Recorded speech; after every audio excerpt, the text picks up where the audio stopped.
अगर कहीं संतों के पास भी गए तो क्या मांग रहे हैं? हट करके विषय विष मांग रहे हैं। वो आत्मदेव नाम के ब्राह्मण थे, सब कुछ समृद्धि थी, संतान थी नहीं, बड़े दुखी गृहस्थी में। हमारा कुल चलाने वाला होना चाहिए। बड़ा भ्रम बैठा हुआ है, हमारा कुल चलाने वाला नहीं, सब बेकार, जीवन ही बेकार हो गया। बिना गुरु के यदि शास्त्र पढ़ोगे ना तो भ्रमित हो जाओगे।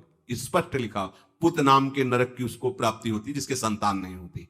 अब तो गृहस्थ में बेचारा पड़े परेशान, उन्होंने सोचा इससे अच्छा है आत्महत्या कर लें। बहुत संतों के पास जाकर के यज्ञ करके सब अपनी कामनाओं की पूर्ति चाहते, दान पुण्य दे करके। उसने भी जितना उपाय हुआ किया, नहीं हुई संतान। मरने के लिए जंगल में उधर से एक सन्यासी जी आ रहे थे, देखा साधु तो ब्राह्मण तो थे, उठे प्रणाम किया, देखा उनको उदास क्यों हो? उनका महाराज उदास ही नहीं, मैं तो आत्महत्या करने आया हूं यहाँ जंगल में। अरे ये तो महापाप है, आत्महत्या तो बड़ी दुर्गति का कारण है। बोले महाराज अगर आप बचाना चाहते हो तो आप कृपा करो। क्या क्या चाहते हो? बोले हमारे पास सब कुछ है, बेटा नहीं, बेटा नहीं दोगे तो हमारा जीवन बेकार।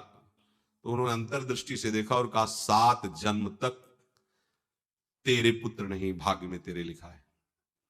तो उसने कहा फिर तो अभी मरते हैं, आत्महत्या करते हैं, 7 जन्म की बात, हम 7 दिन नहीं जिएंगे, हमें पुत्र चाहिए।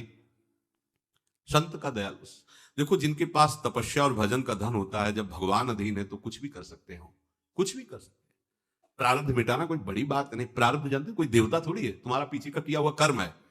और इधर चोर का भजन है, भजन के प्रभाव से कर्म को नष्ट करने में देर थोड़ी लगती है। ये तो अच्छे शुभ कर्म करो तो तुम्हारा प्रारब्ध बदल जाएगा। भजन का प्रयोग प्रारब्ध बदलने के लिए थोड़ी है। पर वो ऐसा हट किए तो उनका देखो, हट करने से लाभ नहीं मिलता है। उनका हमें उपदेश नहीं, हमें पुत्र चाहिए। अगर आप भगवत प्रेरित होकर यहां आए हो तो आप हमें। तो उन्होंने तपस्या के बल से फल की रचना की। उनका जाओ अपनी पत्नी को ये फल पवा दो और इससे निश्चित पुत्र होगा। बहुत प्रसन्न, अब कामना पूर्ण थी तो देख लो, प्रभाव देखो कामना का। प्रसन्न हुए आए। धुंधुली नाम था उनकी पत्नी, नाम भी बहुत बढ़िया था, धुंधुली। वो कहा कि देखो ये फल खा लो, तुम्हारी संतान हो जाएगी। बहुत मीठी बात बोलती थी, मृदुभाषी, कपट हृदय, अलग अलग क्षेत्र होता है, हृदय कपट और मुख में मीठी बात। बहुत संभल के व्यवहार करना चाहिए ऐसे लोगों से। मधुरिया बानी, मीठी, क्या मृदुभाषा नहीं प्रीतम, आप चिंता मत करो, फल ऐसे थोड़ी खाया जाता है, नहा धो के पवित्र होके फिर। हाँ उनका ये बात, आप अपने काम में लगो, हम पा लेंगे ऐसा। अब आपको विश्वास है? बोले विश्वास तो है, इसमें क्या विश्वास, आप भी तो चाहती ना पुत्र हो। बोले हाँ। वो जो ही गए उसमें अपनी बहन को बुलाया और कहा सुनो, अभी तो हम 4-5 रोटी कढ़ी चावल सब पा लेते हैं, पूड़ी खीर पुआ, गर्भ रहेगा तो पेट तो उसी से भरा रहेगा, तो हमारा भोजन रुक जाएगा। हाँ ये तो बात है, जब पेट बढ़ेगा, अगर घर में आग लग गई तो फिर भाग नहीं पाएंगे, तो हम जल जाएंगे। ये निगेटिव सोच वाले लेते। और पंडित जी तो इसी बात में लगे कि गर्भ रह जाए तो क्या करें, तुम्हारा हम खाएंगे तो है नहीं, पक्की बात, पर करें तो क्या करें, पंडित जी को कैसे सब। तो उनका देखो एक बात है, हमारे गर्भ है, हमारे कई लड़के हो चुके हो, गरीबी है ही है हमारे यहाँ, तुम कुछ पैसा दे देना और ये नाटक करना कि मैं गर्भवती हूं, बच्चा समय होने पर हम पहुंचा देंगे, हम घोषित कर देंगे हमारा बच्चा मर गया। तो पंडित जी को तुम नाटक में बताते रहना कि गर्भ है, बच्चा हो जाए, पंडित जिसके दिन आप बच्चा हो गया है, तो बोले दूध पिलाने की समस्या आएगी। तो बोले ये तुम कह देना कि पहला बच्चा है, हमारे वक्षा स्थल में दूध नहीं, हमारी बहन का था तो मर गया बच्चा, तो उनको बुला लेती तो बात बन जाएगी, बढ़िया बात हो गई। परीक्षा के लिए फल गाय को खवा दो, गाय को खवाया। ठीक समय पर गोकर्ण जी प्रकट हुए, दिव्य तेजोमय बालक, कान केवल वो गाय के, बड़े ही विद्वान और भगवत भक्त संत के द्वारा।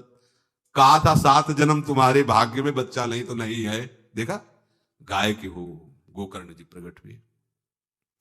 उधर उनके जो बच्चा पैदा हुआ उसे ही नाटक के द्वारा पहुंचा दिया गया, वैसे ही पूरा जैसा पहले पक्का हुआ।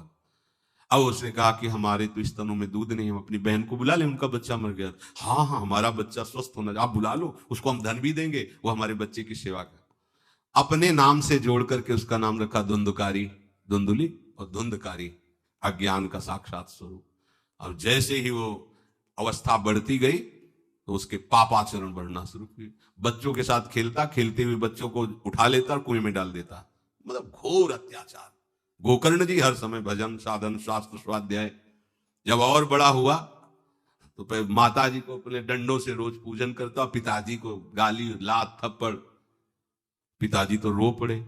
गोकर्ण जी से कहा कि बेटा हमारी गाय से प्रकट हुए पर भरोसा आप ही का है, बचा सकते हो? तो बोले पिताजी जाओ यहां से, भाग जाओ यहां से, एकांत जंगल में जाकर भगवान श्री हरि का भजन करो। उन्होंने 2 श्लोकों में प्रदेश किया। दूसरा श्लोक ये, धर्मम भजस्व सततम त्यज लोक धर्मान सेवन सदा साधु पुरुषं जहि काम तृष्णाम अन्यस्य गुण दोष चिंतन मास मुक्त्वा सेवा कथा रसम हो नितराम पिबत्वम। हे पिताजी, अब तुम लोक धर्म का त्याग करके भागवत धर्म को स्वीकार करो, एकांत में जाकर साधु महापुरुषों के संग से उनके उपदिष्ट उपदेश के अनुसार आचरण करो, प्रभु की लीला कथा सुनो, ना कोई कामना ना कोई तृष्णा, किसी के गुण दोष का वर्णन मत करना और सदैव भगवत सेवा भावना में रहना, इसी जन्म में तुम्हें भगवत प्राप्त। वो तो उधर गए।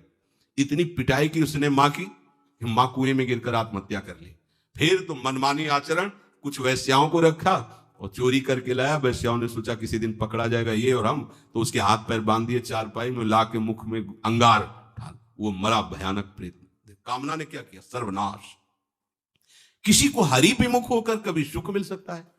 आप संतों के पास जाइए, अपनी कामना रखिए। हम ये नहीं कहते कि कामना तुम त्याग पाओगे, कामना रखिए, भगवान के पास जाइए, अपनी कामना रखिए, क्योंकि आप कामना से युक्त है। पर छूट इतनी दे दीजिए कि जिसमें हमारा मंगल हो वो कर